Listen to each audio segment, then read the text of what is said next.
বন্ধুরা, আমি একটা তোমার লগে কথা কইতে চাই, বুঝছো? কথাটা হলো আমার কোনো কমপ্লেন নাই, কিন্তু কথাটা মানে ভালো করে বুঝবা তোমরা, ওটার লেগে কইতাছি। আমার লগে সবাই দেখা করতে আসো, কিছু না কিছু নিয়ে আসো, চিপস, কুরকুরি, চকলেট, কেক, ভুজিয়া, মিষ্টি।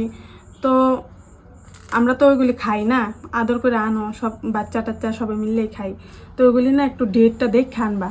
কত কেন? কারণ মানে কি, এটা তো আজকে 8 তারিখ আমি ভিডিও বানাইতেছি, এটা 3 তারিখেই ডেট গেছে গা। তো এরকম বহুতেই আমার, এই যে দেখালো, এরকম বহুতেই মানে প্যাকেটগুলি পাইছি আগে পরে, কিন্তু আমি বানাইনি। হয়তো খারাপও পাইতে পারে কেউ, যে আমি আনছি জিনিসটা ডেট গেছে গা, ওইটার লিগে না, ওটা খারাপ পাইবা না, ওটা ভালোর লিগে আমি ভিডিওটা বানাইতেছি। কারণ তোমরাও ঘরে কিনা নিয়ে যাও, বাচ্চা টাচ্চা আছে, আমরাও খামু। তো দোকানদারেরও আমি কমপ্লেন দিতেছি না, কারণ দোকানদাররাও বহুত মাল থাকে, ওরাও হয়তো ব্যস্ততার মধ্যে দেখে না, ফট করে দেওয়া দেয়, বিক্রি করে দেয়। আর কাস্টমারও দেখে না ডেটটা, কিন্তু দোকানদারেরও দেখতে লাগে, কাস্টমারেরও দেখতে লাগে, বুঝছো? তো তার লিগে আমি, এটা কোনো কমপ্লেন না। তোমরা দেখা কিনো, দেখা খাইও, ঠিক আছে? খারাপ পাও না।